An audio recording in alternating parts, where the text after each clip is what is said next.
भारत जोड़ो न्याय यात्रा उत्तर प्रदेश की राजधानी लखनऊ में आज प्रवेश करेगी। उससे पहले एनएसयूआई के राष्ट्रीय अध्यक्ष वरुण चौधरी लखनऊ विश्वविद्यालय में आ चुके हैं और वो तमाम छात्रों से बात कर रहे हैं। आप देख सकते हैं जो तमाम मुद्दे हैं वो उस पर चर्चा कर रहे हैं। जिस तरीके से वीडियो वायरल हुए, ये आरोप लगाया गया कि आरओ का जो पेपर है वो लीक हुआ है और पुलिस भर्ती की जो परीक्षा है उसका भी पेपर लीक हुआ है। उसके तहत ये छात्रों से बात कर रहे थे। हम बात करेंगे, वरुण चौधरी हमारे साथ बात करने के लिए मौजूद हैं। मुझे लखनऊ यूनिवर्सिटी के छात्र छात्राओं का फ़ोन आया कि भैया ऐसे ऐसे हमारा पेपर लीक हो गया है, तो आप हमसे आके मिलिए। तुरंत मैं लखनऊ यूनिवर्सिटी आया, तमाम मैं छात्रों से मिला। मैंने उनको बताया भी कि राहुल गांधी जी बाजू न्याय यात्रा निकाल रहे हैं और वो आपके हक की बात कर रहे हैं। उन्होंने वो देखा तो उन्होंने कहा हम यात्रा में कैसे जुड़ सकते हैं। तो मैंने उनको बताया आइए यात्रा में जुड़िए हमारे साथ और आपकी मांग हम पूरी करने की कोशिश करेंगे। उनकी जो मांगे हैं, जो अब एनएसयूआई के माध्यम से हम वो 3 मांगे उठा रहे हैं कि तत्काल ये परीक्षा रद्द करी जाए और 10 दिन के अंदर ये तुरंत पेपर कराया जाए,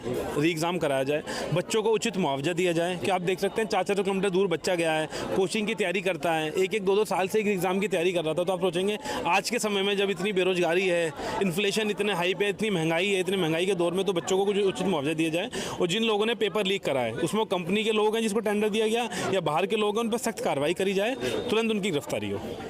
ऐसा भी आप आरोप लगा रहे हैं कि मुख्यमंत्री योगी आदित्यनाथ खुद मिले हुए हैं उस कंपनी के साथ, तभी पेपर लीक हो रहा है। मुझे इसलिए लग रहा है कि लगभग 3 दिन हो गए, मुख्यमंत्री जी का अभी तक कोई इस पर बयान नहीं आया, कोई उचित कार्रवाई नहीं हुई।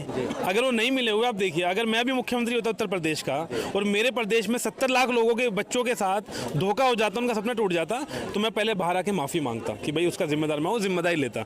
जो बंदा गलत होता है वो जिम्मेदारी नहीं लेता और जो सही होता है वो कहता है मैं जिम्मेदारी लेता हूँ, मैं तुरंत कार्रवाई करता हूँ, री एग्ज़ाम कराता। अभी तक उनका कोई ना बयान आ रहा है ना वो सख्त कार्रवाई कर रहे हैं। तो कहीं ना कहीं फिर आप सोचेंगे कि सबके मन में मंशा होगी कि या तो ये उनके साथ है या हम छात्रों को इग्नोर कर रहे हैं। उत्तर प्रदेश के छात्रों के बीच जो पेपर लीक का मामला है वो तो बहुत बड़ा मुद्दा है, लेकिन स्कॉलरशिप का भी मुद्दा उनके सामने एक बहुत बड़ा मुद्दा है। हाँ, SC/ST OBC, मुझे वो भी कल ही पता चला कि SC/ST OBC स्टूडेंट्स की स्कॉलरशिप रोकी गई है। मैं बार बार बोलता हूँ, आपने देखा होगा UGC का ड्राफ्ट भी आया था कुछ दिन पहले, जो बाद में वापस ले लिया गया। तो बीजेपी की और RSS की ये मंशा तो रहती है कि बार बार कैसे SC/ST OBC स्टूडेंट्स को टारगेट करा जाए।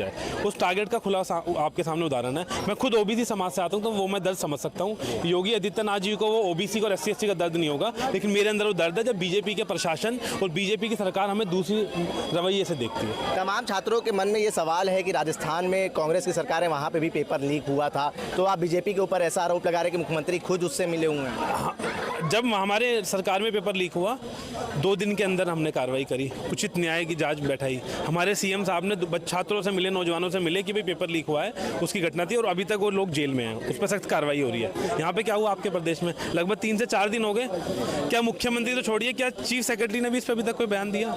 अभी तक तो बाहर 70 लाख बच्चों के भविष्य का सवाल है। मुझे तो कहीं ये भी लगता है कि अगर आज योगी आदित्यनाथ जी के खुद के बच्चे होते शायद उनको दर्द ज़्यादा महसूस होता। लखनऊ में ग्राउंड ब्रेकिंग सेरेमनी चल रही है, 10 लाख करोड़ से ज़्यादा का योजनाएं हैं वो उतारी जाएंगी ज़मीन पर और 36 लाख युवाओं को रोज़गार देने का वादा करा जा रहा है। कैसे देखते हैं इन सब चीज़ों को? आप बताइए, 2 करोड़ नौकरी का वादा किसने करा था? नरेंद्र मोदी जी ने। अब ये 36 लाख नौकरी का वादा कर रहे हैं। 36 लाख नहीं, ये 36 करोड़ भी बोल सकते हैं क्योंकि चुनाव आ रहा है अगले महीने। तो वादा तो आपको इनका पता ही, अगर इन्हें 36 लाख नौकरियां देनी होती तो 70 लाख बच्चों ने एग्जाम दिया और भर्तियां कितनी निकली, जो पेपर कंडक्टर कितनी भर्तियां थी, तो आप सोचिए। और पेपर लीक हो गया, उसके बावजूद कोई बयान नहीं आ रहा है, तो ये तो एक नौटंकी है। एक बड़ा इवेंट करना चाहते हैं चुनाव से पहले। आपने देखा होगा जितनी स्क्रीनें लगाई हैं इन्होंने यहाँ पे सड़कों पर, मैं देख रहा था, जितने करोड़ों अरबों रुपए खर्च करे मोदी जी के स्वागत में, उसमें से कुछ पैसा निकाल के इन बच्चों को दे देते तो शायद उनका भला हो जाता। जिन बच्चों के साथ सपना टूटा है, इन बच्चों को स्कॉलरशिप का पैसा दे देते। और ये उनका खुद का जेब का पैसा नहीं है, ये हम टैक्स पेयर्स की मनी का पैसा है। जो करोड़ों रुपए लगा रहे हैं सड़कों पे, उस पैसे का स्कॉलरशिप पे पैसा देते, बच्चों का भविष्य ठीक हो जाता है उससे। बहुत बहुत शुक्रिया बात करने के लिए।